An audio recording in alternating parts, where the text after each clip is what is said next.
Okay, 3 o'clock, this work session for the City of Frostburg called to order. We'll take roll, please. Commissioner Ritchie, Here. Commissioner Grove, Here. Commissioner Forsyth, Here. Mayor Logsdon, Present? and we will show that Commissioner Carter is not here. Do we know where? Haven't talked to him. Okay. I assume he's tied up. We'll call this meeting to order, and I'll let you take it. Okay, moving special presentation. We were expecting to hear from Rich Reinhardt today. However, he had an urgent medical concern, so Hayden is going to make that presentation on his behalf. Yep, so I will not go into a lot of the details on his presentation. He said he is happy to follow up with anybody should you want to speak in person. He's also willing to come next week if we want, or follow up next month. But just a super quick rundown. I'm basically just going to read off some of the bullet points. Signed dies Monday, April 7th at midnight. Number of bills, the grand total was 3,277. For budget, special session, some of his whispers and his fall forecast. There will be a supplemental budget, they're thinking. Board of Revenues, write down. There is a bit of an impact on some local government stuff. That we do not know yet 100%. And then the legislative bond initiative status. So capital budget hearings, miscellaneous grants program. Targeted legislation on behalf of Western Maryland. The George Edwards Fund, which some of us at this table have testified to. Unhoused individuals, which kind of got pushed back. The sewage and sludge utilization, which is on behalf of Cumberland's sewage treatment. That would affect us in the long run. The business-to-business service tax bill. That is actually tomorrow. And then the employment standards, firefighters, payment of wages, and payroll information. Those were all things that we put special emphasis on. Some budget overview, the governor's supplemental budget.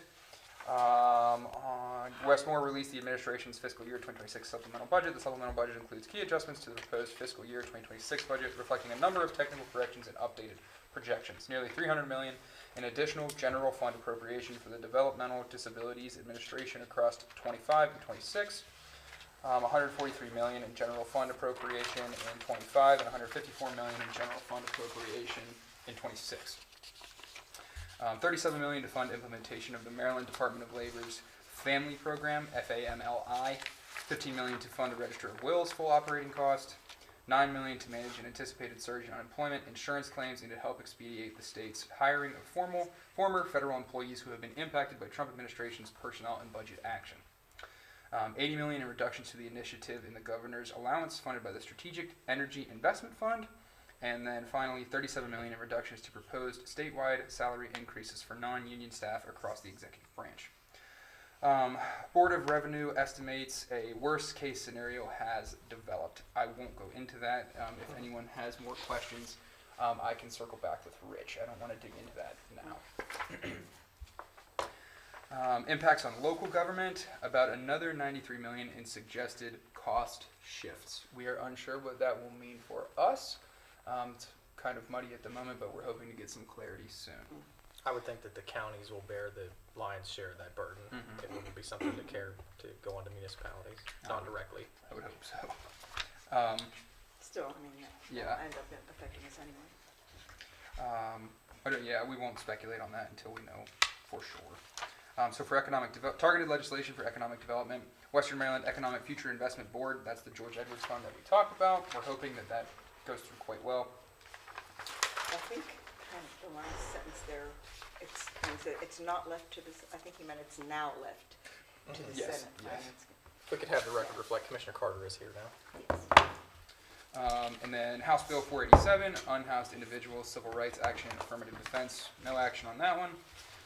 House Bill 1164, counties, municipalities, homelessness, local laws, Right to Rest Act. I don't see much in that, but the hearing is scheduled for March 11th, so that I assume is going on now. Yeah. And then one more, House Bill 909, the one I testified on, sewage sludge utilization permits for the PFAS and PFOA. Right now we are still going back and forth with the proponents of the bill to come to some amendments where they were both agreeable to. If anyone has questions on that, I'm happy to elaborate as well. Sales and use tax, taxable business service alterations, altering the definition of taxable price and taxable service.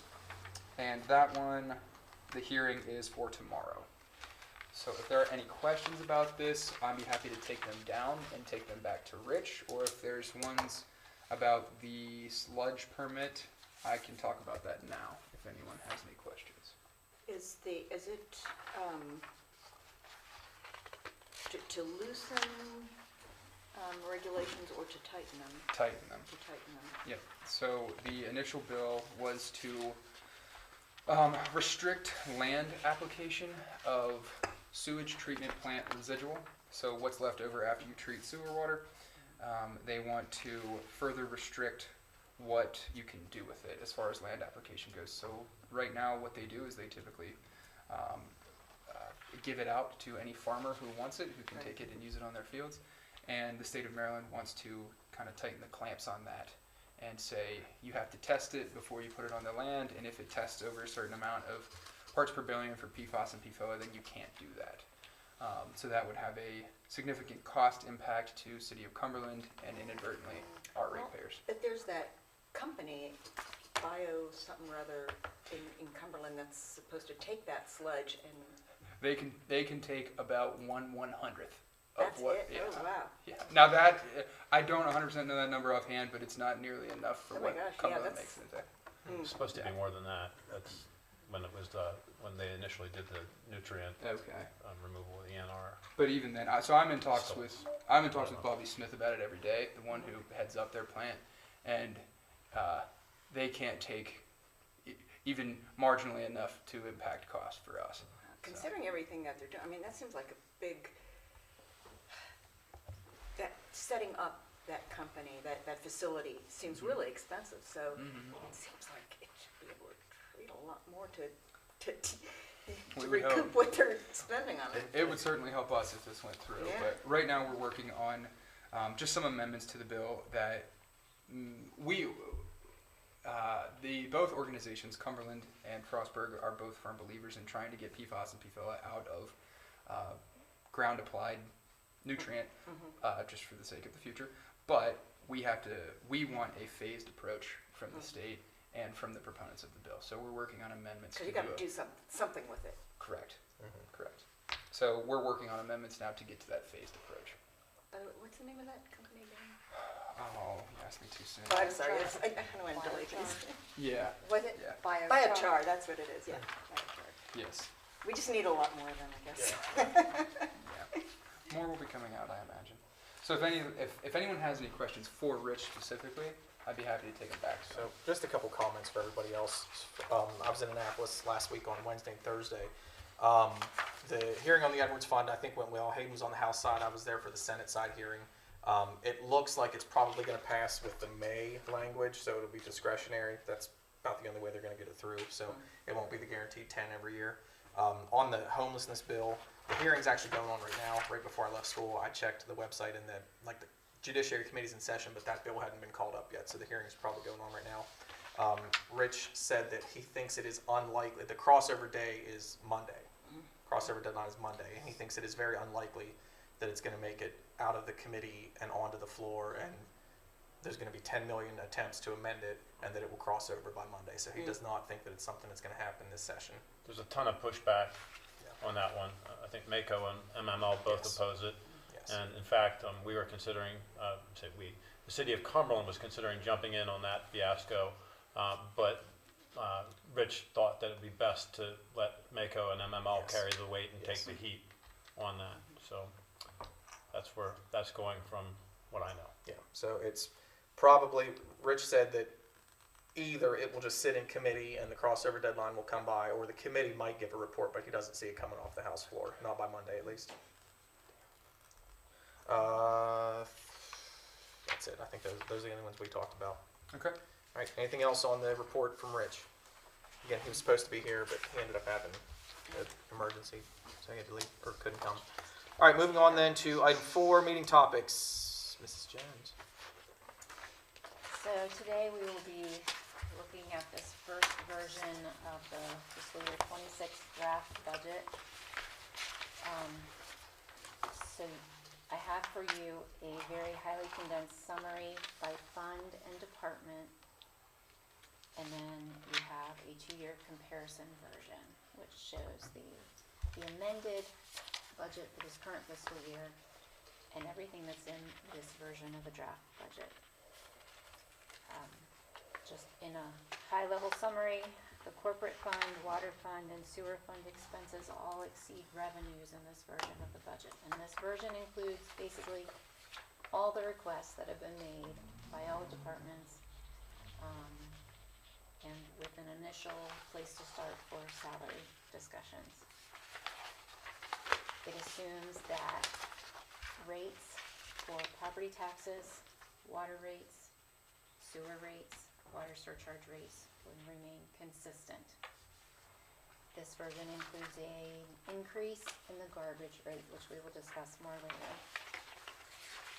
So the key things that we will be seeking your guidance on today during this meeting is determining how you want to set the real estate tax rate, if you do want to maintain the current rate or not, and how you feel about these utility rates. We'll also be looking at how much use of fund balance you desire to use to accommodate the requests in the various departments versus how we want to prioritize some of the projects and initiatives to scale back to stay within. We must have, a balanced budget by the time we come to the budget ordinance. So I just want to give you a brief summary of some of the assumptions that are used in this version of the draft budget, and then we'll move forward in more detail. We will again try and keep this as short as possible. When we're preparing the draft budget, we always look at it from a conservative approach. We want to underestimate revenues realistically, but conservatively, and be more aggressive and, if anything, overestimate expenses as we move forward. So the constant yield tax rate that was provided to the city of Frostburg for this year, based on the net assessable base of the properties. The constant yield rate would be 66.39 cents per $100 of assessed value. The city's rate for the last few years has been 70 cents for $100 of assessed value. If the city chose to maintain that rate of 70 cents, we would not have to do a constant yield tax rate hearing. If you chose to set a rate above that, we would have to follow through with all the legal, disclosures and advertisements and have a constant yield tax rate hearing. By maintaining the current rate as opposed to adopting the constant yield rate, that would yield an additional approximately $159,000 of real estate tax revenue for fiscal year 26. As I mentioned, in this version of the draft budget, it is based on maintaining the current rate of 70 cents per $100 of assessed value. As far as other corporate fund revenues, as Hayden already alluded to in presenting Rich's report, there is some uncertainty among some revenue sources. Some of that is trickle down from the impact of the state deficit, uncertainty with federal government actions, and the report that the Maryland Revenue Department did on March the 6th. There is a PowerPoint presentation of that online, which kind of highlights, some of that impact. What the city will most likely feel is potentially a change in the Maryland income tax withholding, that flows through to us.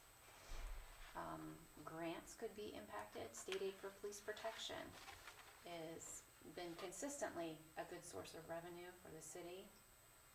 We did see a decline in that this year compared to last year. So, again, yet to be determined. But we do try and be realistically conservative. I'll put that. Other main sources of revenue that we have, highway use tax. We have a letter from the state where they provide us with an estimate. So this version of the budgeting is based on the estimate, although I did pull the number down in the draft a little bit under their estimate.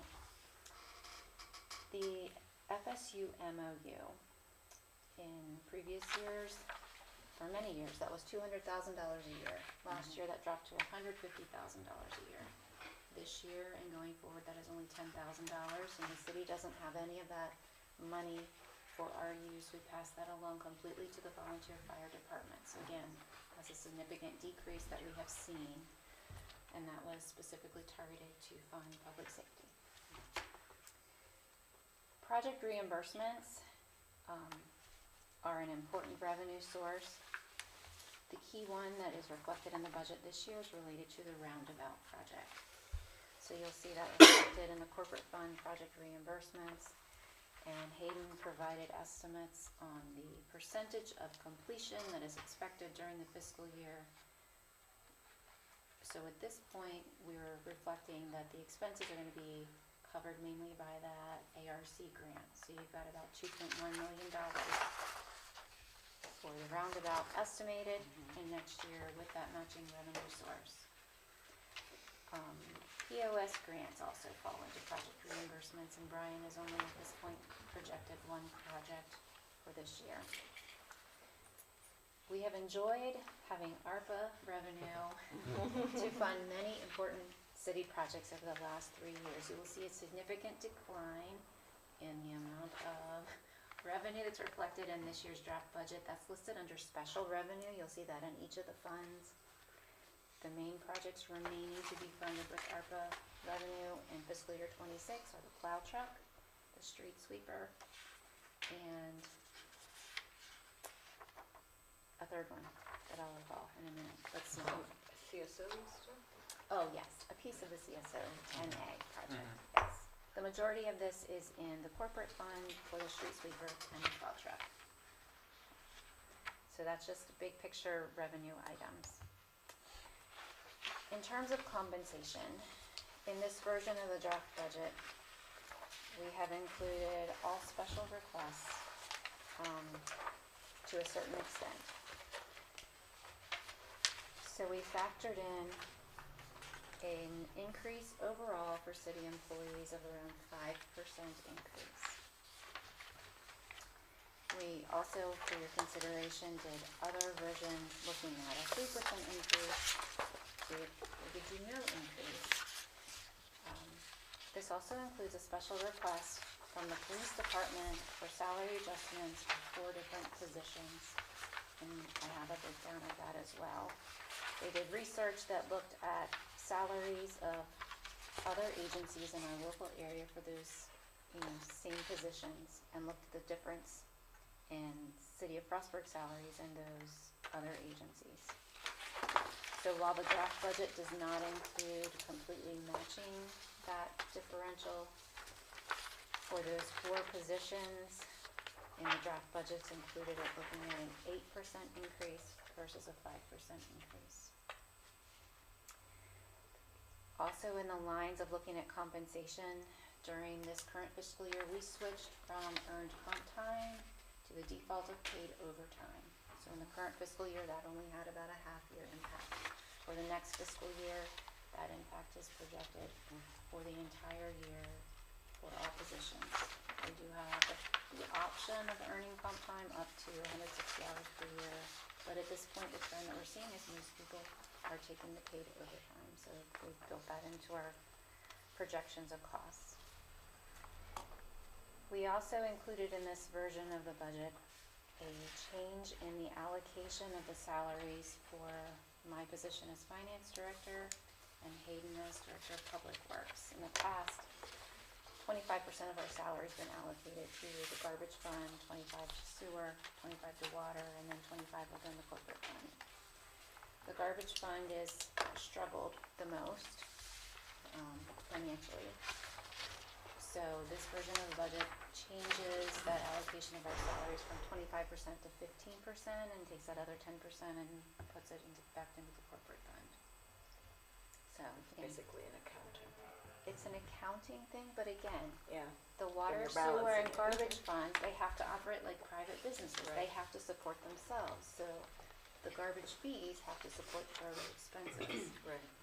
Expenses are not going down. So this is just an alternative. And I know from my perspective, 25% of my time is not devoted to functions related to the garbage, even though garbage is a part of everything. It's part of payroll, it's part of insurance, it's part of, Yeah. accounts payable, but It's not 25%. it's Yeah. not 25% in my mind, so I feel like it's a reasonable, not just an accounting mechanism to save money, but a good representation. I can't speak for Hayden, but I would agree. Under GASB, aren't they supposed to be like approximations based on your actual time? it is supposed to be reflective of that, not just truly, moving numbers around, and so. But there's no way to really accurately, No, because fully accurately do that. we don't keep our time that closely, but I do think that's reasonable. Something else that we'll consider is, it has been the discussion to bring the rental housing inspections in-house totally. So that would involve another change within the salaries and the code enforcement department. And also, because our current individual who works, 40% in code enforcement and 60% in Parks and Rec, having another full-time person in Parks and Rec. So that's blended in this as well. We will come back to the specifics of the police requests in just a minute for salaries. Insurance, we have no idea what health insurance rates will be at this point. CBIZ is working as our broker to do investigations. By early April, we hope to have an idea. This version of the budget is basically keeping costs as they are. We're mid-year, the plan is running well. We are in a self-funded plan this year for the first time instead of being fully insured. But I'm having monthly meetings with both CBIZ and WellNet, and at this point, the plan is operating well, so our costs should not go higher than they are now. But insurance is unpredictable, so we hope to have more information in the coming weeks. The property, general liability, professional liability, auto rates, I've put in an increase of about 15% across the board. We also have new facilities this year, which will add to the cost. The child care building, of course, in operation the full year. We have a new self-storage facility. All these things, you have higher value properties, it's going to cost more insurance. As I mentioned about the utility rates, everything is in the same. We did not have a significant change in our number of units that we are billing based on our annual recalculation of units in February. So that is good for budgeting purposes. We are also assuming in this version of the budget that we will not be selling any water to loan and coning. So when you look at the water department budget and you look at that revenue line item, it's down a couple $100,000. That's with the anticipation in this version of the budget that there will be no sales to coning.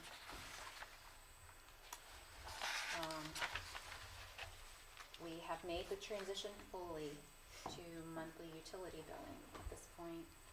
So we have increased costs, just office supplies, paper, envelopes, postage. As a result of sending out more bills, we're getting more payments in. We have a significant number of people who are paying online. Currently, the city pays the e-check fee for those transactions. Monthly volume, we're seeing the last 2 months about 500 e-checks a month compared to last fall we might have had 180 a month. In the draft budget right now, I have the city still absorbing those costs, but I've more than doubled the costs. Is it a flat fee or is it a percentage? E-checks are a flat fee. Okay. When the city pays it, it's about $1 a transaction. When the customer has to pay it, which is the way it started when we offered online payments, it was about double that for the customer. So at this point, I recommend the city still absorb it because it is so much more efficient for people to be paying online as to coming in person and handing us a check. Ideally, ACH withdrawal is the way to go because it's seamless, costs us nothing. We're continuing to encourage customers to do that and to sign up for e-billing, but we have not had great participation in that, so we'll continue to do that. Customers will be having the opportunity to opt out of the serve line coverage, so I've included that in the fee schedule. So assuming that we move forward with the garbage rate increase in the serve line, if you did a $2 per month increase in garbage, customers would see a $3.70 per month increase in their overall bill if their consumption stayed the same and we kept water and sewer rates the same. Without an increase to the garbage rate, storage fund would have a net loss. We are already not meeting our target fund balance, so in my mind, that is not an acceptable alternative. We need to be meeting our target fund balance, and even at this rate, it would take us 3 years to get to that target rate. So I think realistically, we need to consider a rate increase for this year. Real quick before we get too far away from it, because we have taken on the leak insurance that we're passing on to the customers, is there, and if so, where is the line where we were budgeting for like losses for leak adjustments, or what we absorbed in leak adjustments? That's blended into the water service revenue Okay. and the sewer revenue. Okay, So those numbers that are projected for this year is net of what we would still potentially have because the right, the commercial accounts. commercial and multi-unit residentials would still have the option Got to it. continue into the city's existing Okay. leak adjustment policy. Some of the larger items in the draft budget that were requests, I'll point out to you. We already mentioned the corporate fund. We have the roundabout project. There is also the strategic demolition fund grant that will be dealing with North Water Street. That's $100,000. So you see the $100,000 in capital outlay, as well as the $100,000 of the grant. In the street department, you'll see several line items with significant costs. If you want to look at that department, salt, they've again requested $200,000. As we saw this year, it was an expensive year, and so that request is there. Also, other line items with significant requests are equipment maintenance, street equipment, paving, and the capital outlay. Within the water fund, again, I mentioned we were projecting not having revenue from Coney. MES has already advised us that chemical costs will continue to increase. Many of their chemicals come from Canada, so they could be subject to the Canadian tariffs. So we have been advised that we could see significant increases in chemical costs. So the filtration contract payment that's in the budget, it's the amount that MES quoted us as part of our 5-year bid, plus an additional amount to help cover some of those anticipated chemical costs. Other line items within the water fund that are significantly increased. Transmission main expense would increase about $50,000. There's a request of capital outlay for $200,000 for water line replacements. So when you look overall at the water fund, based on anticipated revenue at the current rates, requested expenses, that fund would have a shortfall of $613,000. So we have to do some evaluation of where the priorities lie, what has to be included in the budget ordinance, what will be pared back, or do you have an appetite that you want to consider a rate increase to be able to fund these requests? But we cannot absorb a $613,000. We can't take that much from fund balance. Right. So, but again, the draft budget is a beginning point of a discussion where staff and you as commissioners have identified these are priorities, and then we just have to work forward. As far as the water surcharge fund, you'll see that would have a net income. We have met with the county to discuss a structural change in the water surcharge in the future, but that's not something that we're at a position we can do right now. The other main piece of debt for Piney's Dam will be paid off in 2028. That will be wonderful, but in the meantime, you're gonna continue to see where, those revenues exceed expenses in the meantime, so we can get things restructured. So, those are, again, some of the big overall picture highlights. Before we look at the fee schedule in detail, I'd like Bethany to kind of explain the transition that they foresee within rental housing and how that would impact, that department and those line items. Sure. So as Elaine mentioned, our department's budget is increasing significantly because of the staffing transitions. So we have put together some options for the council's consideration. This is a single sheet landscape style spreadsheet. So you'll see there are some options for increasing the rental license fee. Elaine, you might be able to speak to this, but at least in the last 5 years, those fees have not changed. I'm not sure if they've ever changed since the current version of the rental housing ordinance was. It's been many years. It's been Yeah. stagnant at $40 per unit. So there is an opportunity to increase those fees just a bit, and also you'll notice on that, I guess it's the 5th column, the after April 1st payment. Currently, if someone pays at the very last minute, they automatically get to pay the lowest rate, but then they get a $250 citation per unit. We are proposing to, if you all are agreeable to it with any of these fee increases, we'd like to charge the maximum per unit rental registration in addition to a citation. So that's one of the key changes that we're proposing. Like I said, there's several different options. There's a $10 increase, a $35 increase, or a $60 increase. So it really just depends. Or, I mean, if you all want to keep the rates the same, that's also an option as well. And then as we move forward, in the middle and lower portion, there's also some options for imposing a landlord licensing fee where the landlord themselves would have to participate in trainings on how to maintain their properties. We have more of a problem with that than you would think. And then, it's kind of a pre-screening for landlords, so that's one option. And then the vacant property registry that has previously been discussed. If you would like staff to move forward with that, we certainly can do that. But we just put together some preliminary numbers to show what this might look like. And based on your guidance, we'll adjust the fee schedule and the budget accordingly. I agree that it doesn't make sense that after the deadline, once you get to April, that if you pay it on March 30th, it's $100, but if you wait till April 2nd, it goes back. I agree, that makes no sense at all. So we could certainly do that.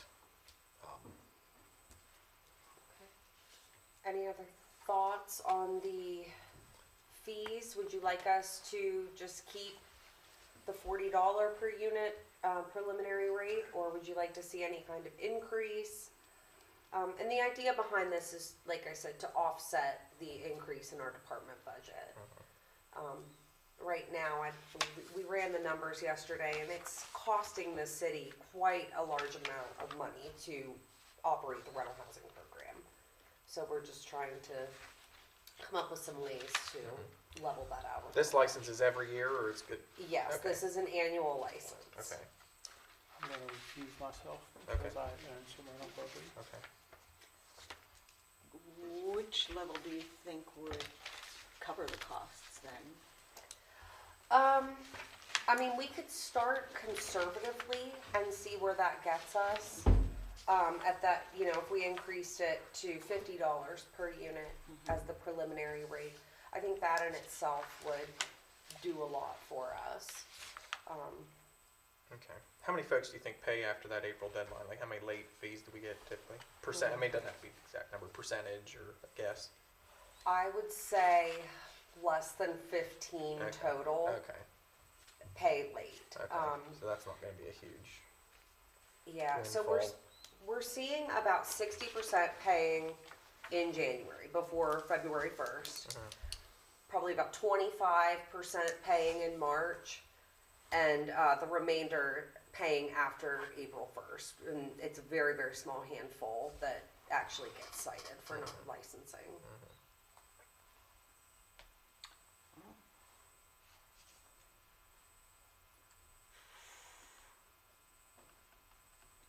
I would say, let's start at 50 shouldn't, I mean, if we decide on 50, we shouldn't revisit it like soon after. Right. So it's gonna, Right. so we have to make sure we choose a number that is, that we think is going to cover the costs. Because you don't want to say, okay, there's another increase, there's another increase. Right, Yeah. right. I mean, the nice part about this is, licensing season is almost done for this year, so this wouldn't, start again until January of Right, next right. year. So, I mean, if we're gonna increase it at all, I'm not, if we're going to increase it, we obviously, all of us, we wanna do as little as possible. So maybe we start with that option one and just see what kind of revenue projection that gets us. sure. If that's enough to cover whatever increased outlay we're looking at. If you can just run the numbers with the Yeah. current numbered units and Sure. see how far that gets us. I have a question for Lane. So back on the garbage fund, you had mentioned operating at a loss, but according to this projection, it shows the garbage fund is going to have a net income of about $35,000. That includes a $2 per unit That increase. was okay. So that $2 per unit increase generates about $59,000. Got it. Okay. So that's why I said if we Yeah. scaled that back. Yeah. Okay. But yes, I did put that in this version. How much further do we have to go to get to our target for fund balance for that? So our target fund balance, we are short about $158,000 Okay. as of the end of the last fiscal year. Okay. So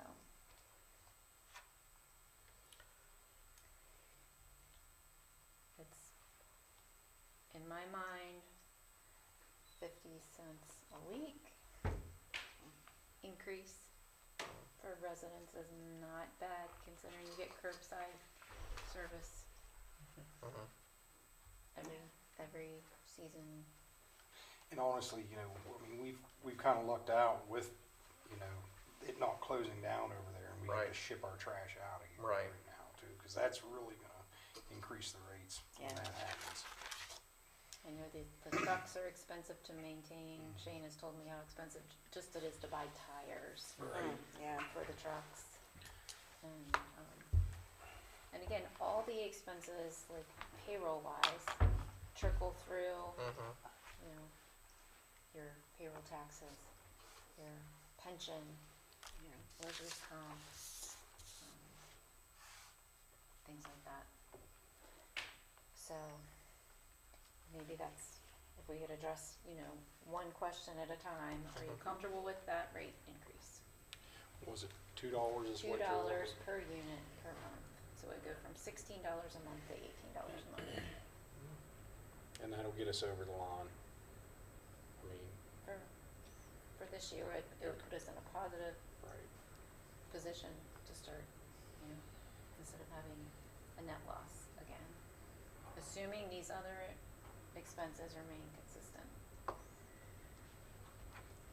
I'm on board. Okay. Do you have an interest in looking at changing any of the water rates? Or you would like to hold water rates steady? Let's hold steady because I know those two fund balances I think are much closer to where we want them to be. Yes. Yes. So let's go ahead and hold that. And then we can work through evaluating some of the expense line items to come to the balanced budget with some use of fund balance. Yeah. Okay. Tax rate. Are you comfortable maintaining the real estate tax rate of 70 cents as we have it now? I mean, that's what we've done, Yeah. I think that, I'm this okay is with the that. 5th year or 6th year of maintaining the 70 cents. Yes. Okay. No. Okay, that is good to know. Now, if we could go back specifically to the police department salary requests. So, for the 4 specific positions, and you do have a summary sheet that looks at what these rate increases would be.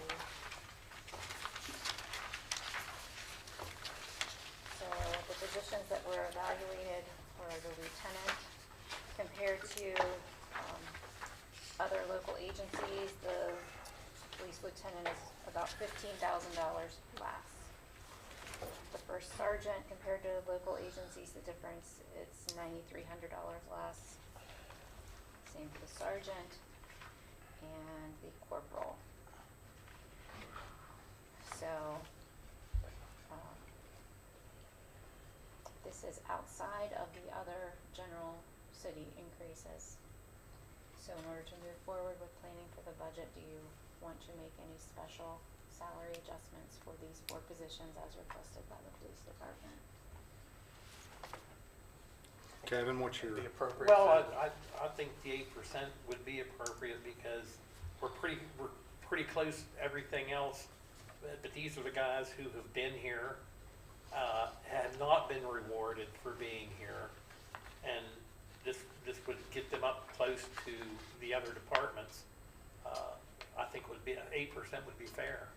So the other day, Hayden and Lydia and I talked about this a little bit. So in the past, and some of this happened before I was here, obviously, but the change in salary structure was meant to make it more appetizing to stay here for, you all know what this is. I don't have to explain this to you, but that was done for the patrolmen and the beat cops, but not so much for the middle management type thing. So we looked at the salaries the way they currently stand, and there's not a whole lot of incentive for people to go into sort of middle management role, that kind of thing. So I assume there's more responsibility if you're not gonna be paid more. Exactly, or margining. Well, why take on a lot more responsibility for a little more money? And they did include an analysis of all positions, and they did find that for the patrolman, it was, within just a couple $100 or even less than $100 for a patrolman first class with other agencies. I will also point out that the chief's differential is about $20,000, but there's no additional compensation added for the chief in this version of the budget. How many at each of these positions do we have right now? One. Right now, we have One of each of these. 1 lieutenant, 2 sergeants, and 1 corporal. Okay. Yeah, so There's one that's called first sergeant. Okay. So that each of these is one person. Yes. Okay.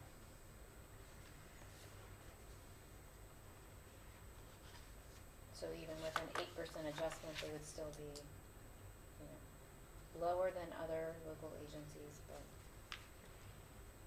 By less. by less of a differential, and that's. Well, and I think too, having, obviously, years ago it was not as good as it is now. Having joined Lee Ops and having made some of the adjustments we've made, and Chief, you could speak to this Yes, if sir. you want to. Sure. It's helped, and I think this might be a way to get. Obviously, we're not going to be completely competitive with the sheriff's department ever, no. but this maybe helps a little. Yes, sir, Mayor, thank you. If I agree, the police department's very appreciative of everything the mayor and council has done.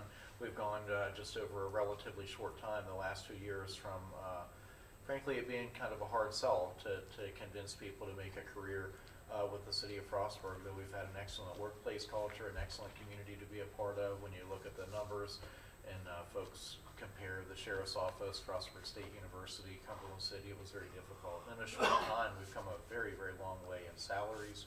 We've done enormous work with take-home cars. Lee Ops is a game changer. In fact, the officer that just came back to us from FSU told us that that was one of his reasons he came back. So I think it's a highly competitive market. Each individual has their own incentive here and there. So we'll see people potentially change here and there, but this will go a long way in kind of putting the final touches on being competitive in this ultra-competitive market. And thank you all for your consideration.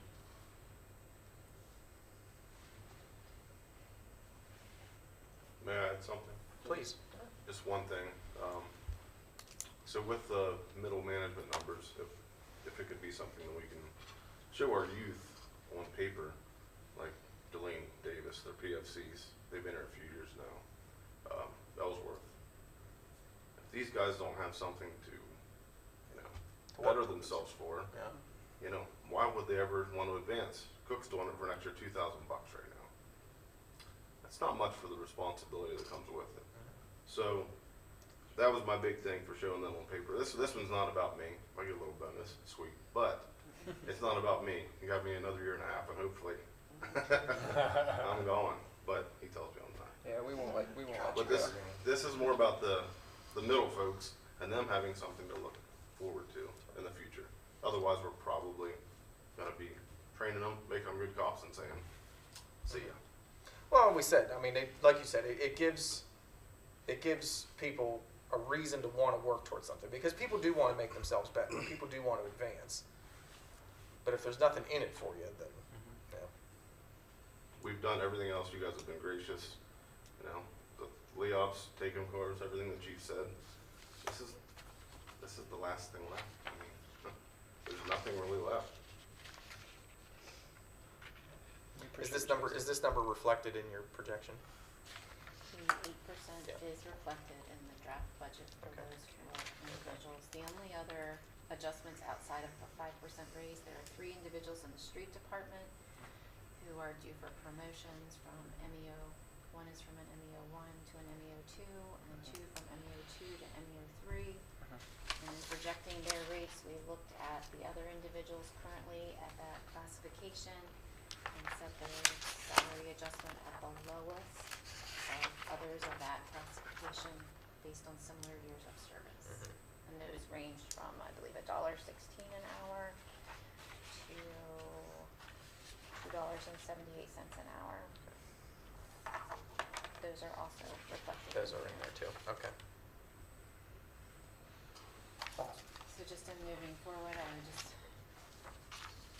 need to know whether to maintain, as we continue to work on the budget, is a 5% overall increase for other city employees reasonable, or would you like us to tear that down? So I think when we talked upstairs, we ran the numbers at 3%.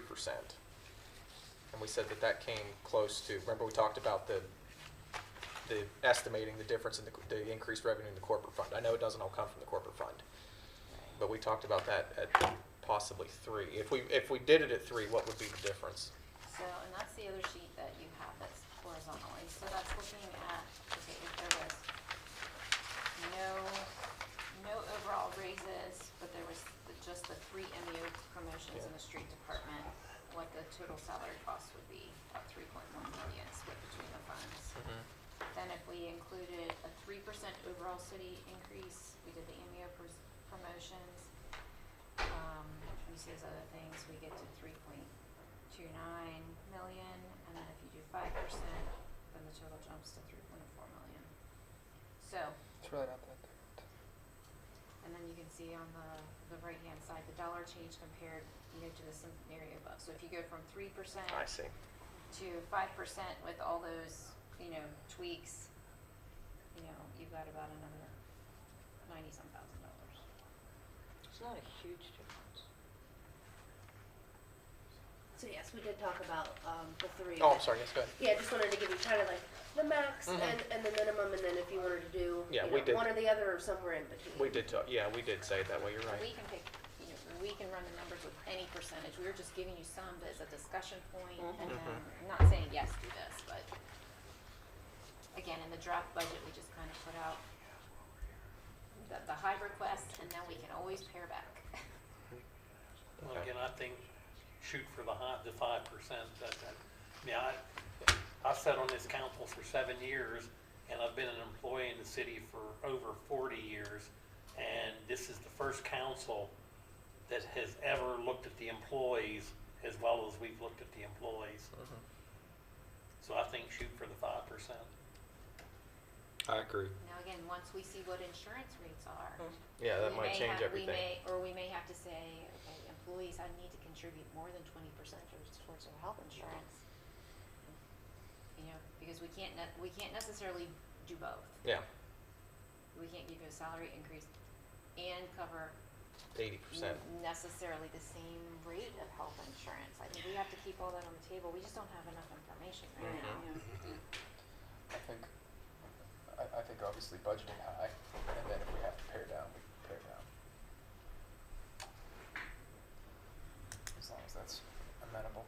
I mean, let's try to do the best we can. Yeah, I put it in there, and then we'll see what kind of deficit we're operating at, and then we know we know how much we have to cut. Yeah, I guess start with the 5 and maybe we'll catch a break on insurance. It's happened before. Uh-huh. Not very often anymore. The fee schedule was also provided to you all. We don't need to go over that together. Yeah. Changes are highlighted. That will be there. The last main piece will be for you to review the hotel motel requests made by outside organizations, because that shows up in the expense line. It says contributions tourism. So those are the amounts that are given to outside organizations. We're budgeting hotel motel tax revenue to be pretty close this year to last year. And the requests this year from outside organizations were less than the prior year. Wow. So, Lydia provided you with the details about the request. It's just a matter of if you have comments, if you'd like to grant all the requests, if there's any that you would like to specifically change. There were some that did not specify the amount they were requesting, or at least one. It was kind of like, whatever you want to send our way.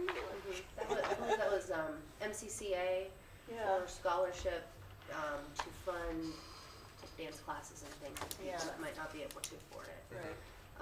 Last year, we gave them, $1,001. okay, yeah. And then this year, they just said, if you're agreeable to anything, we'd be grateful. So, and then I guess one other one, the dog park did not request I was funding. just about to ask that, yes. Did she talk to you? Yes, and Okay. she sent a very nice letter thanking you guys for your continued support and hope to be considered for future money, but right now she's good. Yes. She talked to me on the phone and she said they're still working on the project that they took on last year, and she didn't feel right asking for more money when they're not done with it. Nice if we had more people like that. Yeah. Yeah. So the majority of the request, I sent that to you guys over the weekend, the majority of the requests stayed the same. Did you The guys have any railroad one questions? seemed high to me. Is that what they asked for last year? Can't It remember is, if yes, the same. 20,000. I would suggest, and just to put it out there, my relationship with Frostburg First is very sour. But I would suggest that everybody on the council go out and talk to some businesses out town about how they feel about Frostburg First at this point before we make any decision there. Because there is a lot of scuttlebutt out there of people very unhappy with what's going on. And just please go out and talk to some people before any decision is made. And in the packet that they did submit, there are some other businesses that put in letters of support for their funding requests as well, so. Just sure submitted a lot of paperwork. take in both considerations when making that decision. Any other ones that you'd like to discuss while we're together? The Aryan Band by charter gets $500. They requested $1,000 this year. Because they want to do some work on the building. Yes. And TV3 just increase in operational expenses as well as for Camp Hope. Is TV3 still around? Because I thought her position got cut. Yeah, Melanie. So we'll circle back whenever you had the time to review and Okay. follow up with Commissioner Carter's recommendation. And I would also recommend, I would second what Donnie said, based on some meetings I've sat in on. I would recommend you ask around. are we happy with the remaining allocations outside of that one? Okay. So I will update that. Thank you for your time. Okay. Before we get totally out of the budget, just one more question for Elaine. Are there anything, and I know you sent it out, I just want to put it out in the ether, as far as fee schedules or municipal fees? Anything to write home about on that? So, I have it up on the board too. the part about rejected payments, that's just a terminology change, because it used to say like insufficient funds. Bounce Well, check fee. we get charged if somebody types in the wrong bank account number on an online payment. So it's not just that they have insufficient funds, like if they enter wrong information, we get charged a fee, so we pass the fee on to them. So that's just a heading change. We didn't change the amount of the fees. Okay. Same with the credit cards. Right now, the third-party processor charges us 2.95%, but I don't wanna have to change the fee schedule if they pass on a different fee to us. Square is increasing the fee that they charge, so that was bumped up 0.25%. That's just the pool.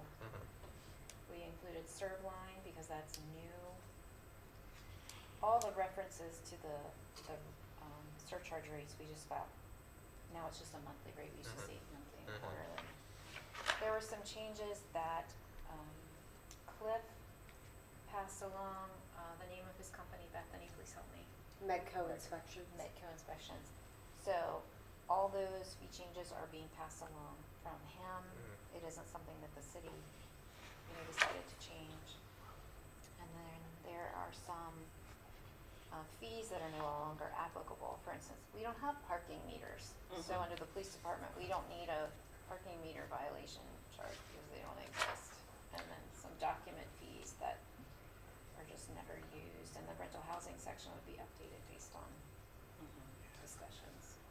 Chief, do we issue citations for people that habitually violate the 2-hour limit? Or what's our procedure for that? Yes, that's an excellent question. So the 2-hour parking enforcement limit is, it can be somewhat difficult to enforce, but I think the mayor and council, and we made that change recognizing that that's one component to consider. We basically in what we would see from the businesses doing parking meter enforcement, some would come out super angry, some would want only neighbors ticketed, some would not want enforcement at all, some want it very strictly enforced. So my whole point there is what we could tell informally in our enforcement is it was a very, very mixed bag with the businesses and what they want in terms of enforcement. And ultimately that kind of policy decision is certainly the mayor and council's to make. But in terms of what we've done with the free parking for 2 hours, essentially it's been complaint driven, and we've utilized the camera system that was installed. That's not why it was installed, but that ended up being kind of a latent or incidental benefit to it. What we've done in practice is if we get complaints of people abusing the parking system, our police cadet, Peyton, he will tell him, he'll open up a log in the reporting system, he'll adjust the cameras to monitor for that, and he sent out several warnings. I don't know that we've issued any citations yet offhand, but he has issued warning letters. So that's kind of what we've been doing now.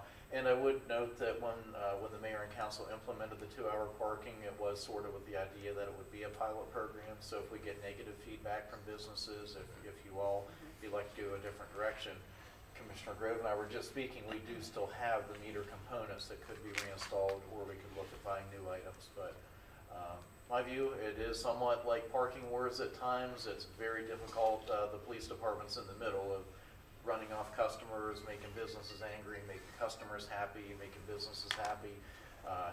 We're here to serve and enforce the law, make things fair, and serve at your pleasure, but it's a tough one to navigate, so. Is there a particular time and or day at which, like, the majority of unhappiness happens? No, it seems, frankly to me, and I used to do I did two things. I used to be assigned to do a lot of the meter enforcement, as Commissioner Grover recalls years ago, and then it's sort of interwoven with our retention issues and that sort of thing. Folks, we weren't always as competitive with pay and benefits, and we would ask people to do things like enforce meters that they don't see as interesting as criminal enforcement, traffic enforcement. So I would go do a lot of meter enforcement myself to lead by example. So I got a lot of firsthand feedback, and it seems to vary by the type of business. Some that have traffic that come and go for pickup and drop off, or want their business to be clear in the front. Those tend to be the ones that want them heavily enforced. They don't want cars, rightly, don't want cars sitting there all day in front of their business. Doesn't seem to matter as much for times.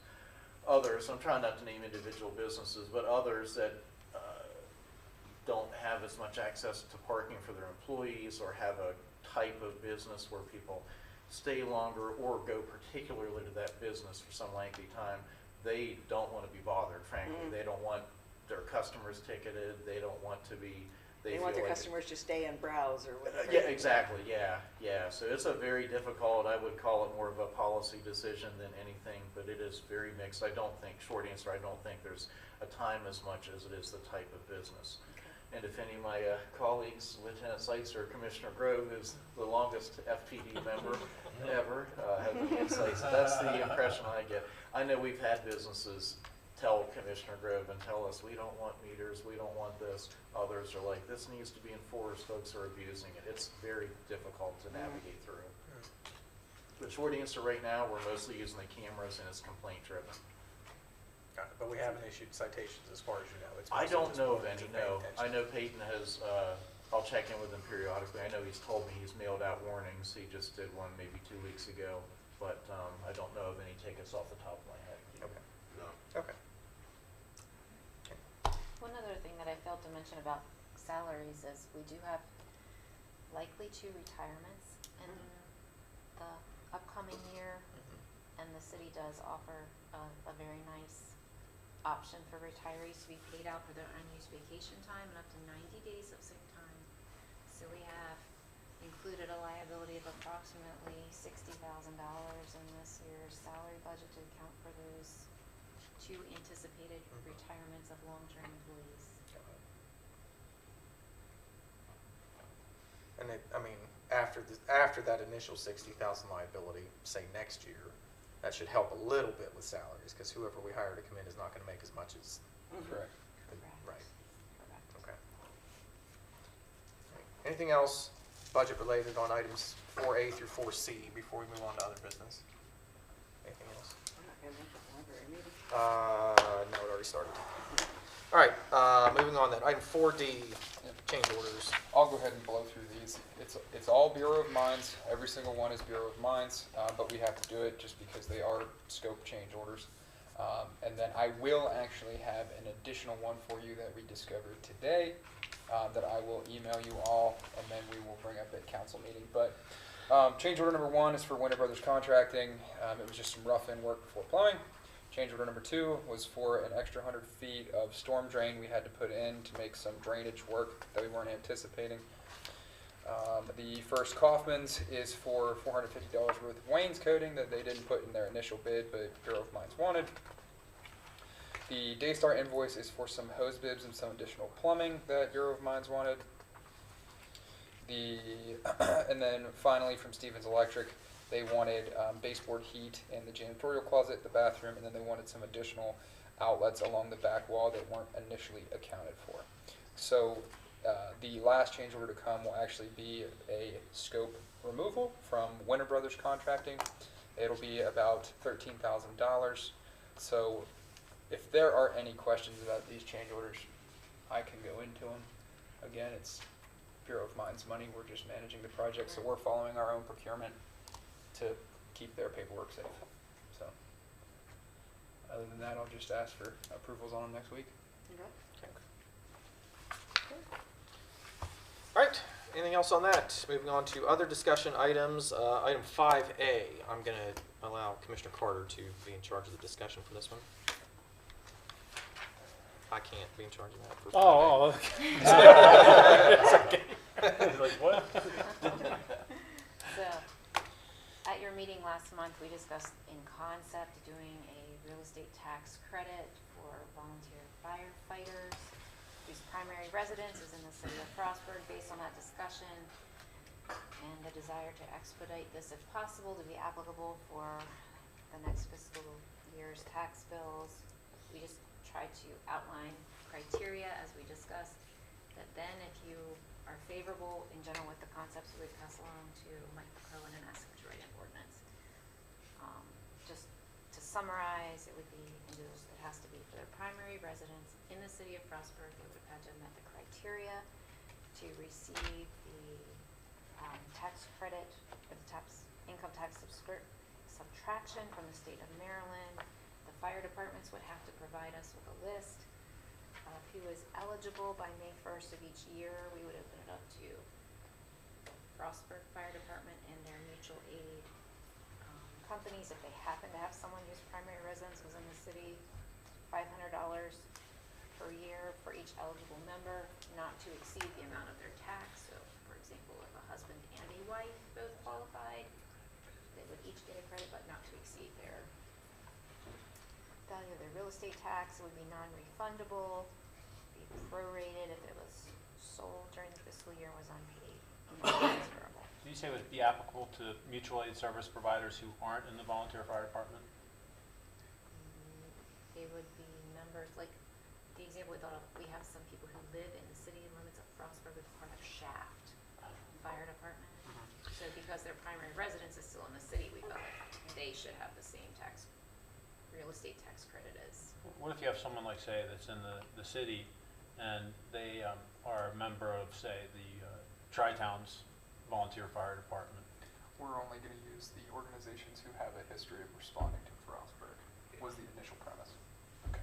Yeah. So the ones that City of Frostburg Fire Department partners with most, Gotcha. which is, subject to confirming with them, And that's just based on record of, hey, who most often responds to Frostburg, and they've given us a pretty accurate representation of that. So. Are you looking at any like minimum number of hours per work? Yes. So They defined it as 50 or more points. With that point system used isn't how you get the Okay. income tax deduction. With the point system, they have to attend so many meetings, they have to make sure that they go to so many fire episodes to get those points. So it wouldn't be somebody that stayed home all year and then got a $500 credit. They have to do, and they keep great track of that at the fire department. They know who's who. Yes, that's what I was concerned about. Yeah. Yeah. So in essence, you need to be in good standing with your fire department. Matt McMorrin reached out to me, and, he said that it may be better if we don't add these other companies in. It might be better for Frostburg to do recruiting that way, So don't add like Shaft? Yes. Okay. I think that's a fair assumption. The only thing I would counter would be that by not including them, it could create some divisiveness between the departments. I can't speak to that. I'm not intimately involved with the departments, but by intentionally excluding them, that might create some of that. So food for thought. Especially if they do own property and are in the deeds of the houses that are in Frostburg. And again, the only reason we said is if you want it for this tax year, like this is the last opportunity to make decisions. If we want to give it more time and more thought, and it would be delayed a year, you have plenty of time to discuss and think. It's just a matter of. Why don't we do it for just inside the city this year, and then we can talk about more if we want to do it. We could outside. see if it does, let's see if it helps with recruiting That's over true. the next year. Yeah, And then expand from there. yes, Okay. yeah. So it's in, we just write the ordinance in a way that allows us to expand that without having to redo the ordinance. I think you're going to have to do something by legislative action, most likely. We will work with Michael.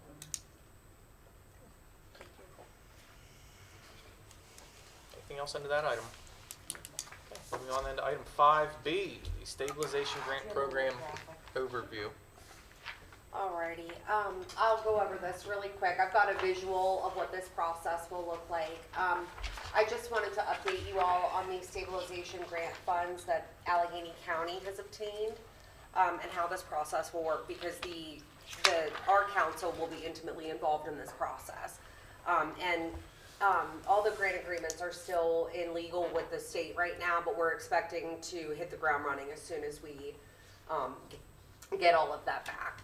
So this is a collaboration between the City of Frostburg, Allegheny County Economic Development, and Frostburg First. So step one, applicants would contact Frostburg First to determine if they're eligible. So they would need to own a building facing Main Street. They need to be in good standing with the city, county, and state. Frostburg First would handle all that preliminary pre-eligibility checks. Next, the applicants are referred to the City of Frostburg. I provide them with the application packet, and there are a couple other workbooks that are necessary for an applicant to complete, including a budget workbook. That's something we've never required before, and we're pretty adamant about having that for this round. The next step would be, we have a panel that we're going to be putting together and a rubric that we've developed. This is comprised of city and county employees in the finance and public works and engineering departments that would review all the applications based on this rubric that we've developed. The committee then would put together their recommendations on which projects should be funded and how much. Those recommendations would be brought to you all for the preliminary approval. You all would review the proposals, the recommendations, and decide which projects you want to push forward.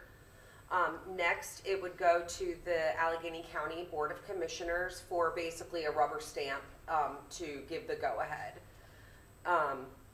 After that, the grant agreement is officially issued for signature, gets signed, and then the city of Frostburg issues a notice to proceed.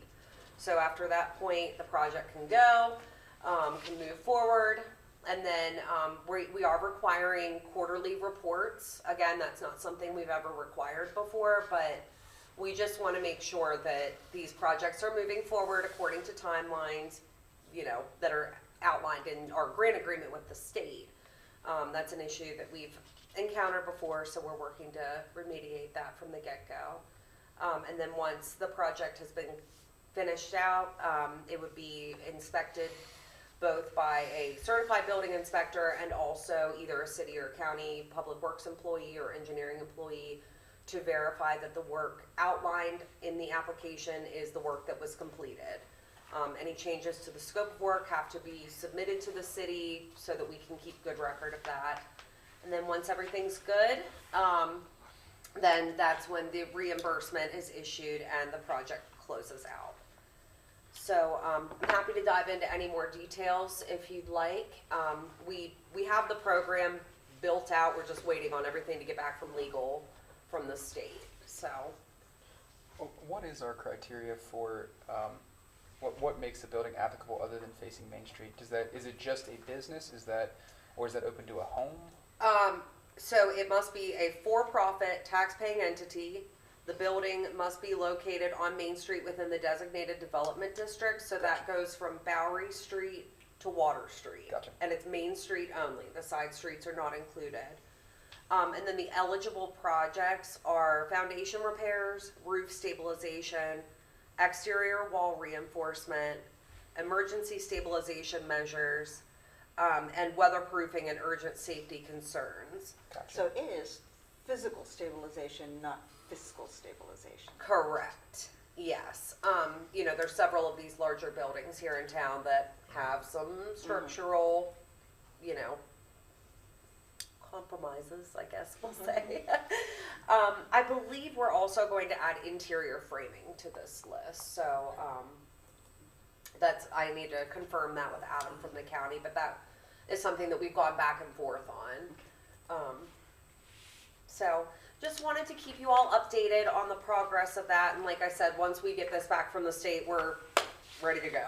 So Just one question, and I'm not like against this or anything, but why is it limited to Main Street instead of the broader definition of the business district, like to include Broadway, for example? We see more of a structural issue on Main Street. You know, because So it's a priority area. right, exactly, because Yeah, big time. Broadway and Water Street's kind of flat, but whenever you get these buildings that are built on the hillside, Okay. there's additional Okay. considerations. 100%. Okay. Anything else under that? Okay, moving on then to item 6A, under the annotated Code of Maryland General Provisions, Article 3, Section 305, subsection B, Clause 7, which allows for a closed session to discuss with counsel or to obtain legal advice. A closed session is hereby needed to discuss potential liability concern. Make a motion to move to closed session. Second? Duly moved and seconded to adjourn the open session and move into closed session. Any further discussion on that? Hearing none, all in favor say aye. Aye. Opposed, no. The open session is adjourned.